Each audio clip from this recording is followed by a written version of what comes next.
Coming up on the British TV watch list. They start writing songs, and in the process of writing these songs, they realize something. They have a lot to say, and they're very angry. From cozy mysteries to intense police procedurals, we talk about the characters, performances, series, and episodes from your favourite British TV shows. Hello there, it's Michael T. Welcome back to the British TV watch list. And let me ask you something. Have you ever watched a TV show and thought, this writer really gets it, gets what life is actually like, gets what people go through, gets the mess and the humor and the heartbreak of being human? That is Sally Wainwright. And if the name doesn't ring a bell yet, it will by the end of this episode. Today we're talking about her brand new BBC series, Riot Women. It premiered in the UK in October 2025, and in the US you can watch it right now on BritBox. We're also going to spend some real time on the woman behind Riot Women, Sally Wainwright. She was born in 1963 in Huddersfield, West Yorkshire. She grew up in a town called Sowerby Bridge. She knew she wanted to write from the time she was 9 years old. 9. She studied English at the University of York. While she was there, she wrote a stage play and took it to the Edinburgh Festival and found a literary agent in the process. In the writing world, that's pretty quick. After university, she actually drove a bus in London for a while to pay the bills. Then she got a break writing for the long-running BBC Radio 4 drama, The Archers. From there, she moved into television. First a stint on Emmerdale, then 5 years writing for Coronation Street. But she wasn't content just writing for other people's shows. She wanted her own. She wanted to tell her own stories, and she did. Now, a quick note on how Riot Women came to be. Sally began writing this show around 10 years ago when her life started piling up on her. Her mother was developing dementia. She was caring for her. She had 2 teenage boys, a major career, and a marriage that was, in her words, starting to get a bit dodgy. She looked around and saw that women her age were all navigating the same overload, alone, without much support, and quietly disappearing from the public conversation. She wanted to write about that, but she didn't want it to be heavy or depressing. She wanted it to be joyful. She had also wanted to write about a rock band. One day, those two ideas clicked together. She said, "What's more angry than menopausal women?" And Riot Women was born. It spent years in development, and for a time, the working title was Hot Flush. Her first original drama series, At Home with the Braithwaites, launched in 2000. It ran 4 seasons. Then came more original work, Spark House, The Amazing Mrs. Pritchard, Unforgiven. That last one won her the RTS Writer of the Year award in 2009. And then the shows you probably know. In 2011, she created Scott and Bailey, 2 female detectives in Manchester. Smart, funny, complicated women doing hard jobs. It ran for 5 seasons and catapulted the careers of Saran Jones and Leslie Sharp into a whole new stratosphere. Then came Last Tango in Halifax in 2012. This one is personal. Wainwright based it on her own mother's life. Her mother was widowed. She reconnected with a lost love through a website called Friends Reunited and remarried rapidly.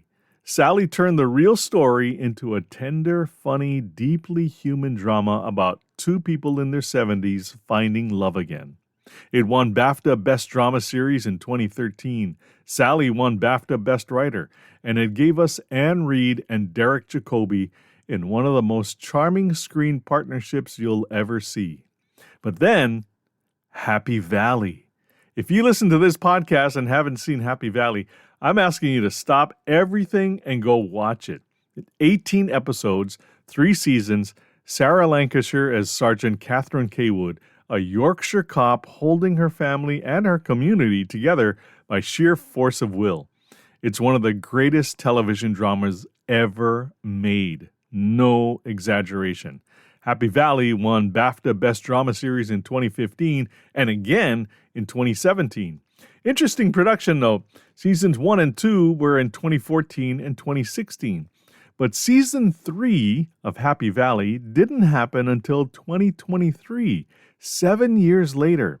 It's very unusual, but in this case, on purpose. Sally wanted the young actor who played Ryan to age naturally. Instead of recasting the role, she just waited. She's also the creator of Gentleman Jack, the story of Anne Lister, a real 19th century Yorkshire landowner who documented her life and her same-sex relationships in Coded Diaries. Suran Jones starred. It ran on BBC One and HBO. One more thing worth knowing about the making of the show, Sally Wainwright wrote every single episode of Riot Women herself, all 6. That's unusual. Most series this size bring in additional writers to share the load. Not Sally. She controls the voice, the tone, the story, all of it, from the first scene to the last. She also served as lead director on the series alongside Australian actor Amanda Brochi. Sadly, Brochi passed away from cancer in December 2025, just weeks after Riot Women aired to critical acclaim. She was at the very top of her career. Sally Wainwright has been awarded an OBE, that's Order of the British Empire, for services to writing and television. She's received the Freedom of the Borough of Calderdale. She's a Fellow of the Royal Television Society. I'm sure there are more awards to come. The reception for Riot Women couldn't be better. People in Facebook groups have been raving about the show for months, and the BBC has already ordered a second series. So what's it about? 5 women in their 50s, all living in the small Yorkshire town of Hebden Bridge, the same town where Happy Valley was set. The women are regular folks, a school teacher, a bartender, a retired police officer, a nurse, and a woman who, let's say, has a complicated relationship with the local supermarket security team. Each of them is carrying a heavy load, demanding jobs, grown children who still need things, aging parents starting to need care, marriages that are falling apart or have already fallen apart, and the feeling of being invisible. One day, Jess, the bartender, decides she wants to put together a punk rock band for a local talent contest, and she starts asking the women around her to join. What happens next is something that surprises even them. They start writing songs, and in the process of writing these songs, they realize something. They have a lot to say, and they're very angry. The lead character, Beth, is played by Joanna Scanlon. She's at a music store having a conversation with the clerk. Nice. Exciting. What's your band called, miss? Riot Women. We sing songs about being middle-aged and menopausal and more or less invisible. Wow. Yeah. And you thought the Clash were angry. This is episode 1, and they're just getting started. Hey, here's an idea for you in 2026. Why not revamp the towels in your bathroom? Spruce it up a bit with a bath set from CozyEarth.com. They've got a fresh new color. I just saw it. It's called Tide. It's the color of that area of the water near the beach, a very light green with a hint of blue. Find it at CozyEarth.com. You'll also find some lower prices, some new items, and of course the new colors. Your purchase helps support this podcast. We'll get a commission and you get a 21% discount when you use our unique promo code when you check out. That's BTVW1. BTVW1 at CozyEarth.com. Let's talk about who's on the show because the cast is extraordinary. Joanna Scanlon plays Beth, a classical pianist and an underappreciated school teacher. If you watch Slow Horses on Apple TV Plus or No Offense on Acorn TV, you know the face. She's a deeply skilled actress who can break your heart in silence. Rosalie Craig plays Kitty. You may know her from Moonflower Murders or The Serpent Queen. Kitty is sharp, guarded, and carries a secret that becomes the spine of the whole series. Tamsin Gregg plays Holly, the retired cop. Tamsin has been on Episodes and Sexy Beast. Holly has a yes-to-everything policy in life. She's joyful and hilarious. Lorraine Ashburn plays Jess, the bartender, the one who starts it all. She's the grand. She's the heart. Lorraine has been in Sherwood and Alma's Not Normal. And Amelia Bullmore plays Yvonne, Holly's big sister, a nurse, and the one who tells it like it is no matter who's in the room.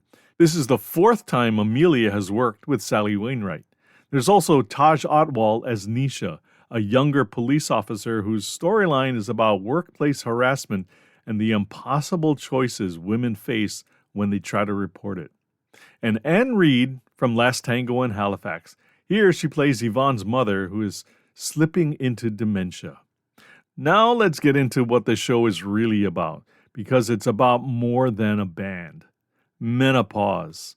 Riot Women puts it front and center, not as a punchline, not as a background noise, as a real, disruptive, painful, and often isolating experience that millions of women go through, largely without support or acknowledgement.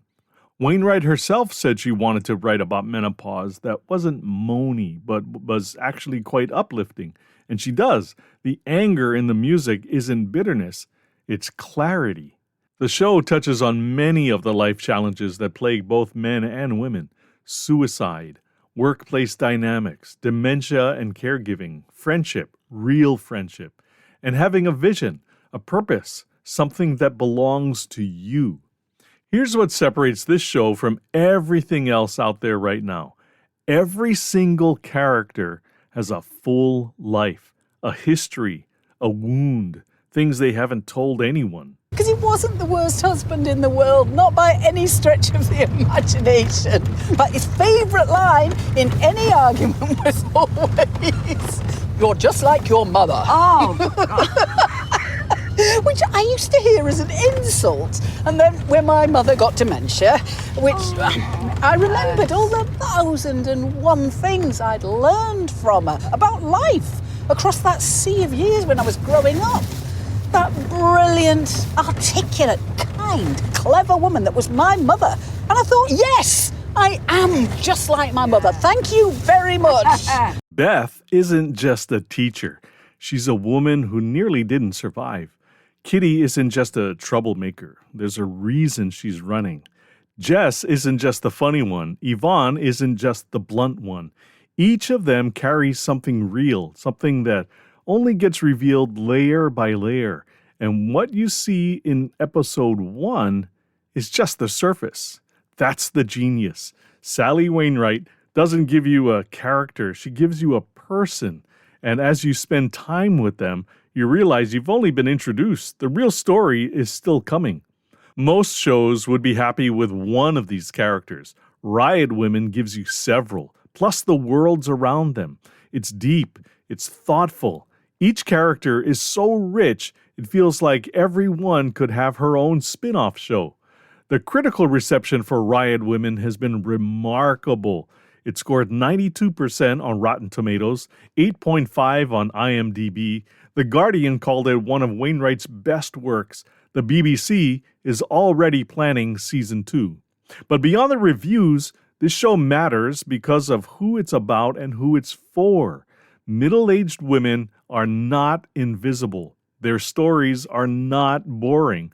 Their anger is not irrelevant. Sally Wainwright has been making that case for 30 years. Riot Women is the loudest she's ever said it. If you haven't seen it, now's the time. Before we go, I want to say hello to our listeners in Jeddah, Saudi Arabia, Oconto Falls in Wisconsin in the U.S., and Wakefield, West Yorkshire, England. As always, let me know where you're listening. Leave a comment below. And if you'd like to support this podcast, check out our Patreon site. Supporters get exclusive content every week. You can also support us by shopping at CozyEarth.com and use our promo code BTVW1. You get a 21% discount on your bedding, bath, and home goods. That's it for now. Thank you for listening to the British TV Watch List. Until next time, cheers. The British TV Watchlist is written and produced by Michael T. in Honolulu, Hawaii. Remember to subscribe, like, and share. All rights reserved. Copyright 2026. Michael T. Media.